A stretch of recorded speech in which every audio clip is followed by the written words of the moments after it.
W for the New York Mets as they salvage the series finale with Cincinnati. Thank goodness. I mean, that's all I got to say. They lose the first two games of this one. Friday, obviously, we know pulling Sean Manaea after just 4 innings. That was brutal. The bullpen gives it up. Yesterday, on David Wright Day, they can't get a hit with runners in scoring position if their lives depended on it. They go 1 for 10. Luckily today, they squeeze out a 3-2 victory over Cincinnati. And I mean, look, guys, it's not the sexiest win of all time. It was not the most impressive win of the season by any means, but fortunately, they do avoid the sweep here with the win over the Reds. Solid 6 innings from David Peterson despite giving up an unearned run in the first on the throw from Acuna to Mark Vientos, who of course was starting because Pete Alonso has a hand bruise. He ended up coming into this game later on and took an at-bat, so that is a good sign for Pete Alonso. But other than that, really solid start from David Peterson. Brandon Nimmo comes through with the game-tying single. I believe that was in the 3rd or the 4th inning, so really good there. And then the Mets able to take a 2-1 lead thanks to a, fielder's choice, I believe it was. The Reds come back, tied this game up 2-2 in the 8th. Edwin Diaz was summoned with 2 outs in to try to clean up a little bit of a mess that Reed Garrett had created, though. Some of it not completely his own fault. And a little fielder's choice, an infield dribbler to tie this game for the Reds. But Diaz able to escape the 8th inning, keeping the game tied intact. And then in the bottom of the 8th inning, the Mets able to get a fielder's choice run off the bat of Luis Torrens. So, really good win, guys. I mean, not again, the best win of all time. We've seen a lot better for sure, but fortunately, the Mets were able to pull this one out. As you can see, waiting for the LIRR. I'm heading back to Long Island, my old stomping grounds, to go see the family. So hopefully I don't lose service the way I did yesterday when I was going back to the city. So we'll see how that goes. But let me go to the chat. Armand, what's up? Hey, Tony. He says Mets need to sign David Robertson ASAP. So really good comment from you, Armand, because Will Salmon, who I, of course, just spoke with and did an interview with on Wednesday and posted that video on Thursday, was the first to reveal that David Robertson is trying to make an MLB comeback, that he is about to have a throwing session for a handful of teams. The Mets, the Yankees, and at least a few more are involved and going to be attending that. So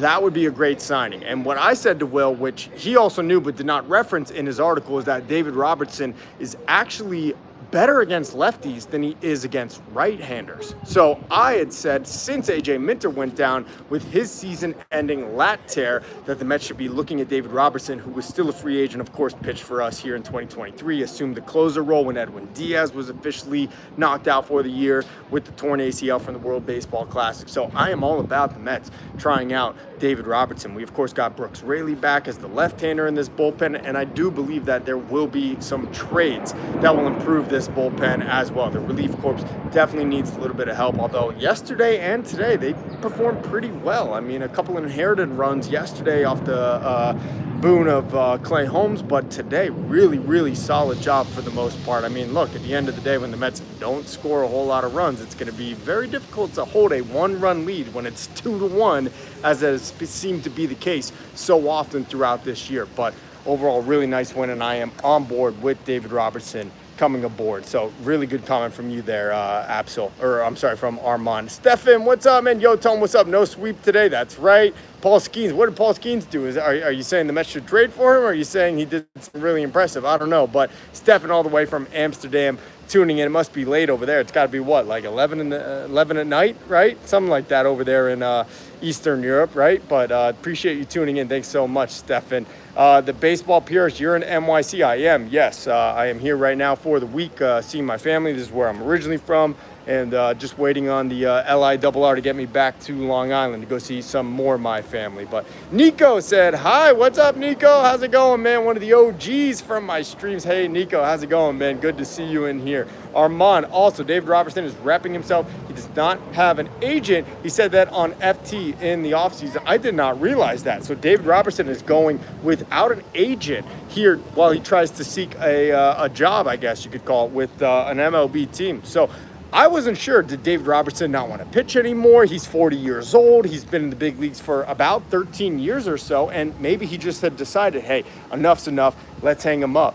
Or was it that teams were not interested, which would have been kind of a surprise for me because he had a really solid season last year with Texas. So I was really surprised that David Robertson was not signed this offseason. But Will Salmon told me in our interview, he just did not get the offer that he was seeking. He didn't need to work. He would have worked in the right circumstances. I think the Mets should get it done. Give the guy an MLB deal, whatever it would cost for the remainder of the season. I mean, we're talking about, 60 games at this point, 65 games, somewhere around there. I would make whatever offer is required to get David Robertson in this bullpen, a guy that can get left-handers out just as well as he can get righties out. So I am all about it. Let's see. Stefan with the wave. Edward Christian Alcon, great game and win, needed W's badly. Offense still Stephen Buck, clutch hitting from McNeil, and great base running from Soto. Blown save by Diaz, but Stanek is getting his form lately. Yeah. I can't even really put the blown save on Edwin Diaz. I mean, you definitely do because obviously he walks the guy and then he hits a batter. So that loads the bait, the hit batsman is what ended up forcing in the tying run. But before that, it was an infield single. I mean, just like he had against him in the All-Star game, it was just a weak little infield single that unfortunately, what are you going to do? It's one of those, that's baseball, Susan, kind of things. So it wasn't exactly the worst performance from Edwin Diaz. Like I said, he bends, he doesn't break, does a good job to send the game to the bottom of the eighth, still tied despite giving up the tying run. But I'm not completely going to fault Edwin Diaz on this one. It will go down as a blown save for him, but he inherits a runner aboard from Reed Garrett, the infield single. But then if you want to look at anything that was Edwin Diaz's fault, obviously the walk, the hit batsman to force in the tying run. But overall, I'm not going to, really place too much blame on Edwin Diaz there for that eighth inning. And overall, the Mets come away with the W, which is what they needed. No matter how it came, at least they got a W. The Phillies are losing. Last I checked, it was 6-1 late in that game. I don't know the current score of the Phillies game, but good news on that front that the Mets could potentially get back to within a half a game in the division.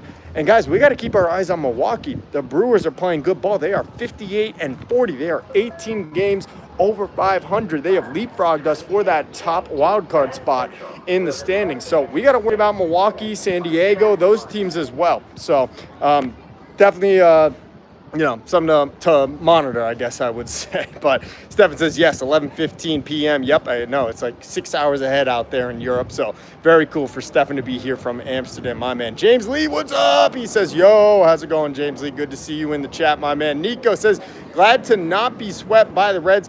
That would be the first time we got swept by Cincinnati since 2013. Oh, my goodness. And that was the last time Cincinnati has made the playoffs, not including the year 2020 season, which, in my opinion, does not count. I mean, I don't count that as a World Series for the Dodgers. Even their own players don't count that as a World Series. So 2020 does not count. Anyway, it's been a long time for Cincinnati for sure. So glad that we could avoid the sweep, get the win, and not start the second half on the wrong foot. Although, hey, let's see what happens against Anaheim, who are still in the race. The Angels of Orange County, Los Angeles, California are definitely still in the hunt for a playoff spot in the American League. So they're no pushovers, just like Cincinnati is not. The Mets need to come out and have a good series here against the Angels beginning tomorrow. Hopefully, at a minimum, 2 out of 3, I'd like to see a sweep, but I'll take a look at the pitching matchups before I guarantee that they're going to do that.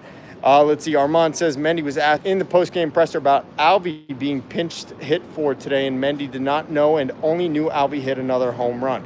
So I didn't realize that, so thank you for bringing that to my attention, Armand. I did not realize that Alvarez was pinch hit for in today's AAA Syracuse game. I know he hit a home run in this game. That makes it, I think 11 for Alvarez since he got sent down in 70-something at bats. So he is showing off that prodigious power, which is great to see. Not sure about the slash line, the batting average, the OBP, and just overall how he's looking at the plate, if he's still chasing that low and away slider like he was so often, or that high fastball that was really giving him fits at the big league level. But I think that Alvarez is probably due and ready to get called back up to the big leagues. Luis Torrens has been okay so far here over the first weekend here in the second half. I think he had been hitting into some really bad luck over the last several weeks. Nice to see him get 2 knocks yesterday, or maybe on Friday, and then another hit yesterday, I believe. And then today, it ends up going down as a game-winning RBI fielder's choice from Luis Torrens. I believe it was runners at second and third when Torrens hit that ball in the 8th inning, and it ends up scoring the go-ahead and winning run. So really good to see that. But yeah, no, it might be time for Francisco Alvarez to get the call back to the big league level. So thank you so much for pointing that out, Armand. And interesting, because Mendy doesn't realize that he was pulled out of that game. Usually that's what happens in terms of trades, not so much if the guy is going to get called up to the next level, but something to monitor for sure. Stefan says, sure, not Diaz's fault, Mendy's fault. Yeah, I mean, you could have left Reed Garrett in to complete that 8th inning. I don't think he looked bad necessarily, but they do end up going to Diaz trying to get the 4-out save. It starts to unravel, unfortunately. Luckily, the Mets are able to score another run there in the bottom of the 8th and salvage this series. Guys, be sure to like this video. Be sure to subscribe if you are not already. I think a lot of you are. I handed out a lot of my little cards here at Citi Field today and yesterday, so that was really fun. But hopefully you guys got one of these today, and that is how you're watching this. This takes you to all of my different links: TikTok, Instagram, YouTube, of course, where we are here right now. But definitely be sure to leave this video a like and to subscribe if you are not already. Let's go back to the chat. Armand says Alvy's being called up. Breaking news. Oh, how about that? So is that the case, Armand? I need you to confirm that for me, man. Are the Mets calling up Francisco Alvarez?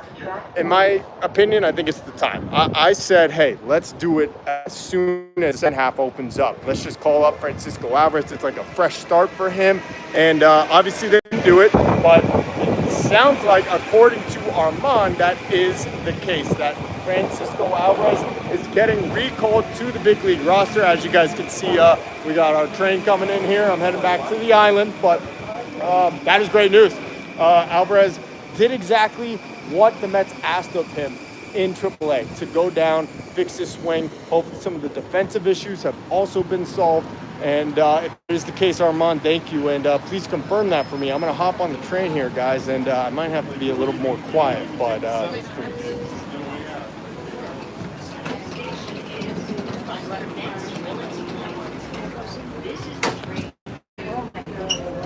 all right, well, this is our spot. So here we go. Anyway, Francisco Alvarez potentially getting recalled from AAA to the big league roster. Let's see what Alvy's got. It has not gone well for him so far, really, since 2023. Had, what was it, I think 13 home runs last year, something like that, in limited time because of injury. And the Mets sent him down to AAA after a really rough first half. And hopefully Alvarez has figured it out and is ready to assume that role again. I mean, if you get a good Francisco Alvarez back here at the big league level, it lengthens this lineup so much. I mean, you're hoping at the end of the day, you're going to get something out of Beatty or Mauricio or Mark Vientos at third base. One of them has to pan out. I'd be shocked if not one of them is traded. I mean, at least one of them is going to be traded at this year's deadline. Which one of them, I don't know. But if you can get a little bit of third base and you get Francisco Alvarez hitting closer to what he did in 2023, that will solve a lot of issues for this team. And of course, we know the Mets are going to be active at the trade deadline, hopefully solving an issue in center field, as has been the case with Tyrone Taylor. They're basically getting tired of the playing time for 2025. So we'll see what happens. But thank you for bringing that to my attention. I appreciate it, Armand. Jeremy Stark, Pete Alonso fan here. Yes, sir. Polar Bear Pete comes into the game despite actually sitting on the bench to begin this one. It was a bone bruise, I believe they said, in his hand, but x-rays were negative. So things look good in terms of Pete Alonso being able to continue playing this year. No injury stint or anything like that. He came in, I believe, in the 7th or maybe the 8th inning and took an at-bat. So that is obviously really, really good to see out of Pete Alonso. But Jeremy, thank you so much for tuning in, the big Pete Alonso fan there. Nico says, we play San Diego after the big series. Yeah, guys, really, really big road trip coming up after the Angels series. So we got 3 with, I call them Anaheim, but they're going to play the Angels for 3. And then after that, they're actually going out to the West Coast, and they're going to have a 6-game road trip with San Diego and with San Francisco, the Giants. So that is going to be very, very important and could potentially determine how the Mets go about the trade deadline, where they are in the standings with other teams. Those 2 teams both fighting for wild card spots. So ultra important road trip coming up with the Padres and with the San Francisco Giants. 100%, Nico. Let's see. Armand says Angels won 8-2. Let's go. All right. So the Phillies lose 8-2. So the Mets are back within a half game of first place. But like I said a few minutes ago when I was standing on the platform, you got to worry about the rest of the National League. It's not just about the National League East. The Brewers have caught up to and now past the Mets, are in the first wild card spot. The Cubs obviously having a great year, leading the Central. You got the Dodgers who are going to win the West. I mean, it's basically a completely determined thing at this point. Sorry for lack of a better term, but. And then you got the Giants that are competing, the Padres that are competing. I think that Arizona is going to end up selling, but overall, yeah, there's a lot of teams. Of course, we're competing with the Phillies for the National League East, but they're also a wild card team as well. So yeah, there's a lot of baseball in front of us, but the Mets definitely need to be playing their best brand right now, especially when they go out to the West Coast for that series. Stephen saying